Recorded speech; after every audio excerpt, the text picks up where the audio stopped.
विद्यार्थ्यांनो, session number 25 मध्ये सर्वांचं स्वागत आहे. स्टार्ट करूया. लॅब अवर मध्ये सेल्फ पाथ लर्निंग, यामध्ये टोटल 5 क्वेश्चन्स आहे.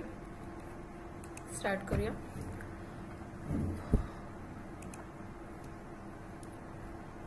पहिला प्रश्न आहे, मायक्रोसॉफ्ट एक्सेल मध्ये स्पार्क लाईन्स काय असते?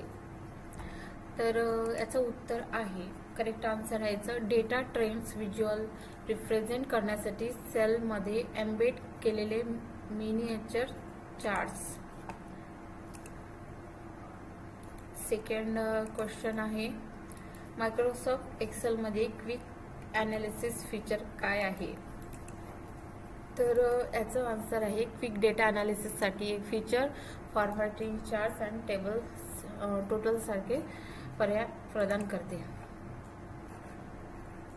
देन थर्ड क्वेश्चन आहे, मायक्रोसॉफ्ट एक्सेल मध्ये 3D मॅप्स फीचर काय आहे? तर त्याचं करेक्ट आन्सर आहे, जिओग्राफिकल डेटाचे इंटरॅक्टिव्ह 3D मध्ये ट्रान्सफॉर्मिंग करण्यासाठी व्हिज्युअलायझेशन टूल. 4 नंबरचा क्वेश्चन आहे, खालीलपैकी कोणता पर्याय तुम्हाला MS एक्सेल मध्ये तुमच्या शीटवरील टेबलमधील डेटा फॉर्मॅट करण्यासाठी अनुमती देईल? तर याच्यामध्ये इमेजेस आहे. तर या इमेज तुम्हाला पाहायच्या आहे आणि आन्सर लिहायचा आहे. तर C नंबरचा आन्सर आहे. त्यानंतर 5 नंबरचा क्वेश्चन आहे, मायक्रोसॉफ्ट एक्सेल मधील टेक्स्ट बॉक्स फीचरचा प्राथमिक उद्देश काय आहे? तर याचा आन्सर आहे,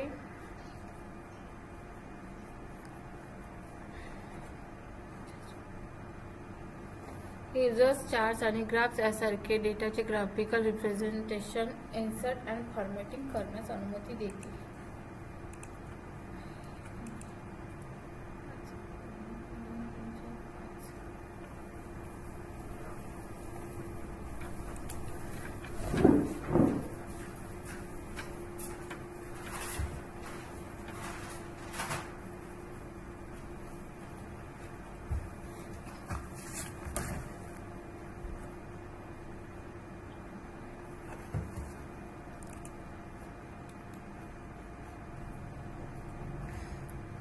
तर यामध्ये करेक्ट आन्सर आहे A नंबरचं. हे सेलच्या ग्रिड पासून वेगळे स्प्रेडशीट मध्ये टेक्स्टचे बॉक्स इन्सर्ट अँड कस्टमाइज करण्यासाठी वापरले जातात.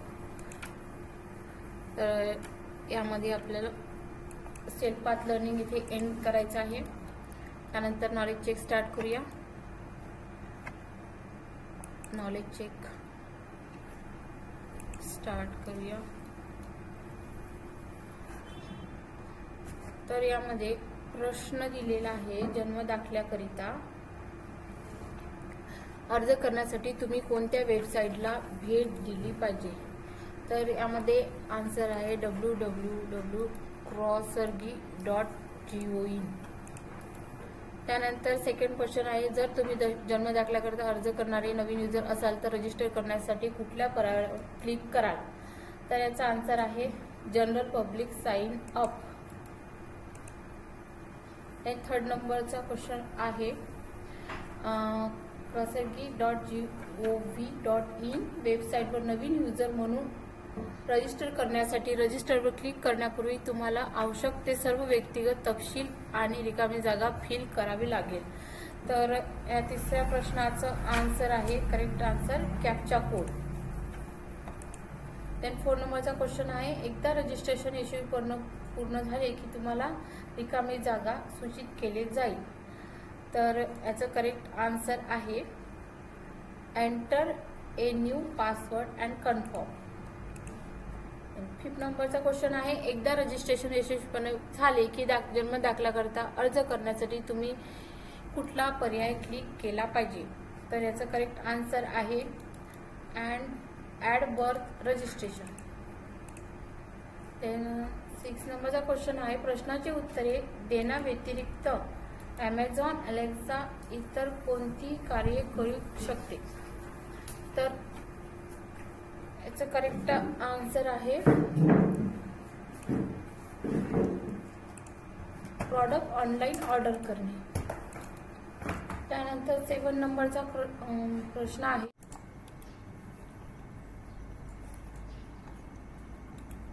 तर यानंतर पाहूया 7 नंबरचा क्वेश्चन. किंडल ॲप प्रामुख्याने कशासाठी वापरली जाते? तर याचं आन्सर आहे रीडिंग ई बुक्स.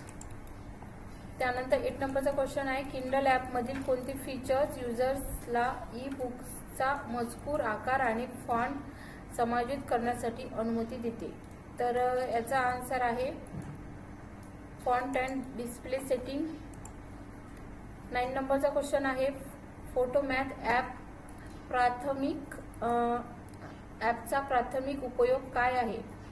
तर याचा आन्सर आहे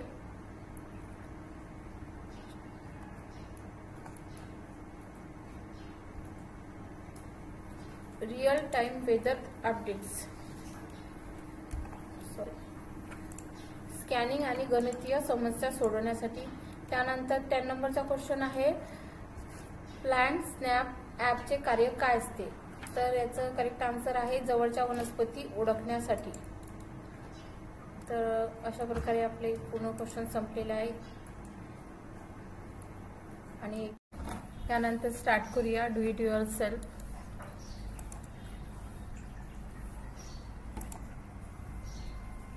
पहिला प्रश्न आहे. दिलेल्या टेम्पलेटमधील टेबल सिलेक्ट करा. टेबल चांगले दिसण्यासाठी थिक बॉक्स बॉर्डर अप्लाय करा. Home tab, font group, all border, menu item याचा वापर करा. टेबल सिलेक्ट करून थिक बॉक्स बॉर्डर अप्लाय करायचे आहे.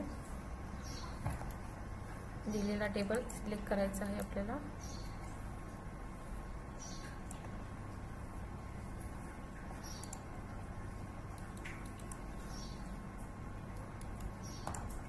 आणि याला थिक बॉक्स बॉर्डर अप्लाय करायचा आहे.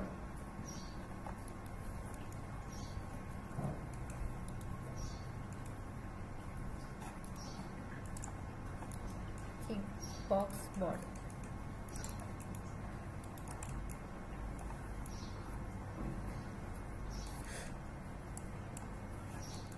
आणि आन्सर सबमिट करायचा आहे.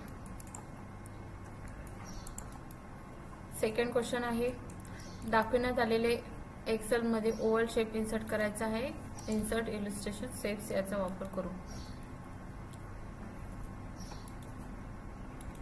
शेप्समध्ये ओव्हल शेप घ्यायचा आहे आणि इन्सर्ट करायचा आहे.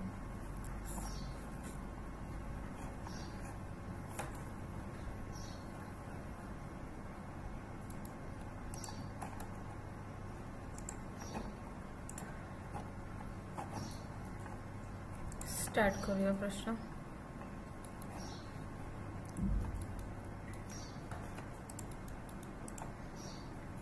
शेप्समध्ये जायचं आहे. ओव्हल शेप इन्सर्ट करायचा आहे आणि आन्सर सबमिट करायचा आहे. त्यानंतर थर्ड क्वेश्चन. दाखवण्यात आलेले वर्कशीटमध्ये 3 सप्टेंबर अटेंडन्समध्ये सर्व टेक्स्ट सिलेक्ट करायचे आहे. ते डिलीट करण्यासाठी home tab, cells, groups, delete option, menu, delete cells याचा वापर करायचा आहे. तर सप्टेंबर अटेंडन्समधले सर्व टेक्स्ट सिलेक्ट करून ते डिलीट असे करायचे आहे. ही सप्टेंबर अटेंडन्स शीट आहे, तिला सिलेक्ट करायचे आहे. त्यानंतर त्यामध्ये सेल्स ग्रुपमध्ये जायचं आहे. Delete option, menu, delete cells असं करायचं आहे. सेल्स ग्रुपमध्ये डिलीट सेल्स असं करायचं आहे आणि आन्सर सबमिट करायचा आहे. त्यानंतर नेक्स्ट क्वेश्चन.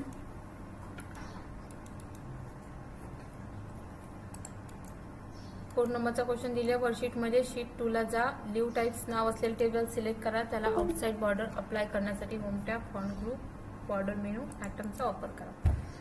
त्यामध्ये लिव्ह टाइप असलेला टेबल सिलेक्ट करायचा आहे. आउटसाइड बॉर्डर अप्लाय करायचा आहे. लिव्ह टाइप असलेला टेबल सिलेक्ट करून त्याला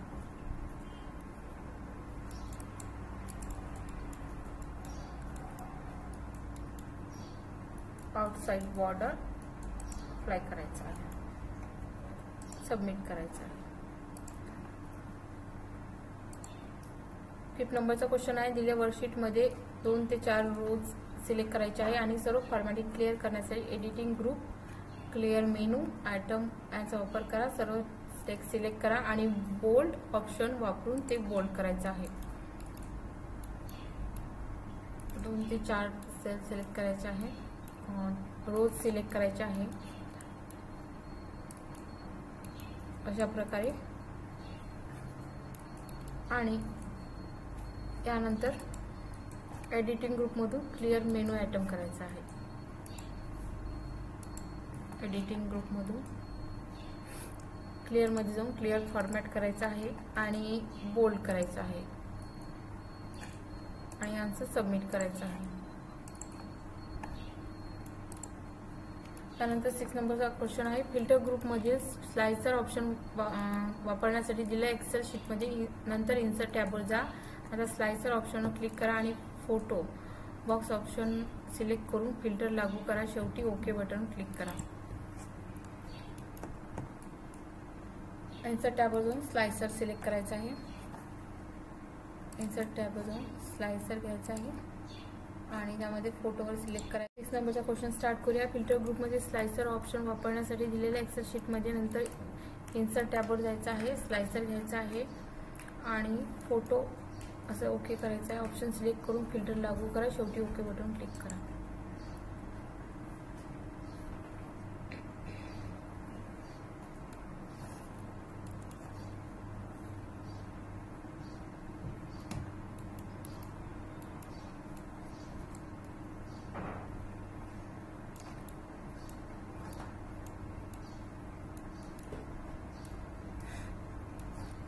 इन्सर्टमध्ये सिलेक्ट करायचं आहे. स्लायसरवर सिलेक्ट केल्यानंतर फोटो यावर सिलेक्ट करायचा आहे, ओके करायचं आहे आणि आन्सर सबमिट करायचं आहे. त्यानंतर 7 नंबरचा क्वेश्चन आहे. एक्सेलमध्ये क्विक अनालिसिस वापरण्यासाठी प्रथम टेबलच्या स्वरूपात डेटा सिलेक्ट करा. निवडलेल्या डेटाच्या उजवीकडे दिसणारा क्विक अनालिसिस बॉक्स पहा, त्यावर क्लिक करा आणि निवडलेल्या सेल्समध्ये न्यूमेरिकल डेटा व्हिज्युअलाइज करण्यासाठी डेटा बार सिलेक्ट करा. टेबल सिलेक्ट करायचा आहे.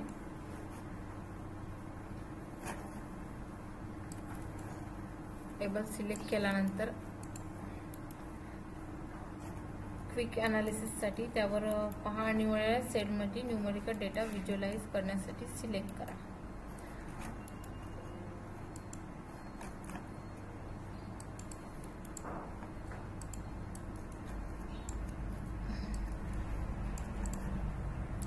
हा टेबल सिलेक्ट केल्यानंतर एक ऑप्शन येईल, इथे क्लिक करायचं आहे. डाटा बार्सवर क्लिक करायचं आहे आणि आन्सर सबमिट करायचा आहे.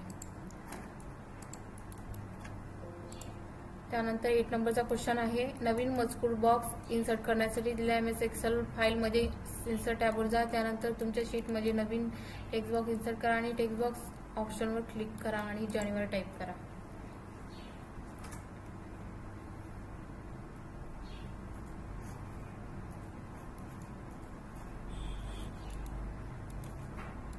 यामध्ये तुम्हाला इन्सर्ट बॉक्समध्ये जायचं आहे आणि ते टेक्स्ट बॉक्स इन्सर्ट करायचा आहे.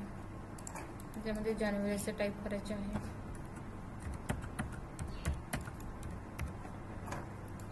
आणि आन्सर सबमिट करायचा आहे. 9 नंबरचा क्वेश्चन आहे. तुमच्या शीटमध्ये बायनॉमियल. त्यानंतर 9 नंबरचा क्वेश्चन आहे. तुमच्या शीटमध्ये बायनॉमियल थिअरम इन्सर्ट करण्यासाठी दिलेल्या MS एक्सेलमध्ये टॅबवर जा, सिम्बॉलवर क्लिक करा आणि इक्वेशन सिलेक्ट करा. ते इन्सर्ट करण्यासाठी बायनॉमियल थिअरमचा वापर करा. तर इन्सर्टमध्ये जायचं आहे. इक्वेशनमध्ये जाऊन बायनॉमियल थिअरम घ्यायचा आहे. ते इथे आले आहे. तर ते अशा प्रकारे ड्रॅग करायचं आहे आणि आन्सर सबमिट करायचा आहे. त्यानंतर 10 नंबरचा क्वेश्चन आहे. दिलेल्या MS एक्सेलमध्ये वर्कबुकमध्ये पिव्होट टेबल इन्सर्ट करण्यासाठी टेबल सिलेक्ट करा आणि इन्सर्ट ऑप्शनवर जा आणि पिव्होट टेबल ऑप्शनवर क्लिक करा आणि डायलॉग बॉक्स दिसेल. टेबल रेंज चेक करा. नंतर न्यू वर्कशीट ऑप्शन सिलेक्ट करा. ओके करा. स्टार्ट करूया क्वेश्चन. तर दिलेला टेबल आपल्याला सिलेक्ट करायचा आहे आधी आणि याला आपल्याला पार्ट टेबलमध्ये घ्यायचं आहे. इन्सर्टमध्ये जायचं आहे. पिव्होट टेबलमध्ये सिलेक्ट करायचं आहे. ओके करायचं आहे आणि आन्सर सबमिट करायचा आहे. पुन्हा स्टार्ट करूया.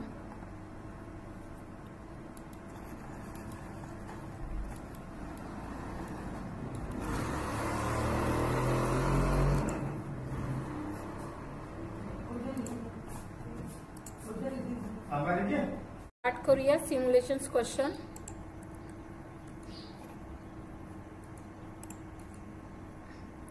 पहिला प्रश्न आहे, शब्दांपेक्षा आयकॉन्स अधिक मनोरंजक पद्धतीने गोष्टींचे वर्णन करतात आणि तुम्ही सेलमध्ये एक आयकॉन इन्सर्ट करू शकता आणि त्याचं D5 सेल सिलेक्ट करा आणि कम्युनिकेशन आयकॉन इन्सर्ट करा.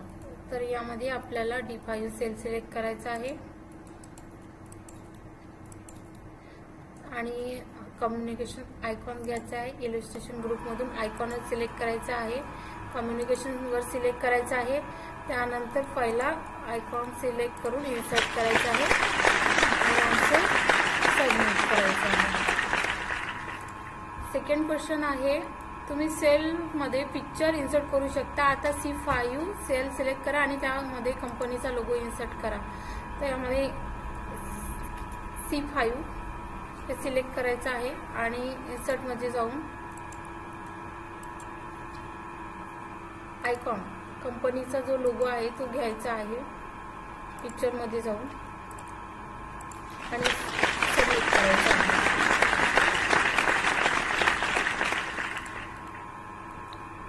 आणि सिम्युलेशनचे क्वेश्चन आता इथे एंड करायचे आहे. त्यानंतर आपल्याला सेशन आणि टेस्ट स्टार्ट करायची आहे.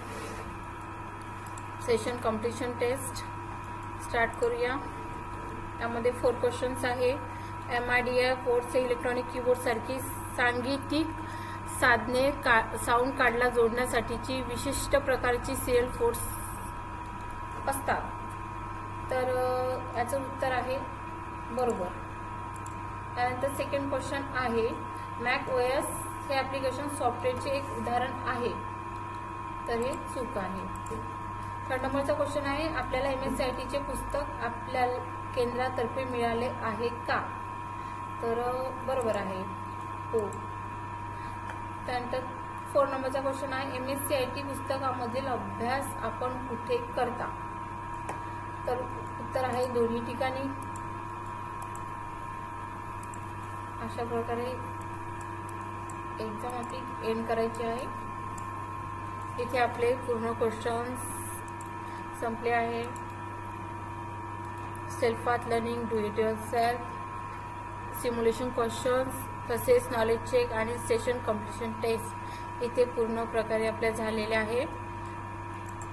अशाच प्रकारचे व्हिडिओ पाहण्यासाठी या चॅनलला लाईक करा, शेअर करा आणि सबस्क्राईब करा.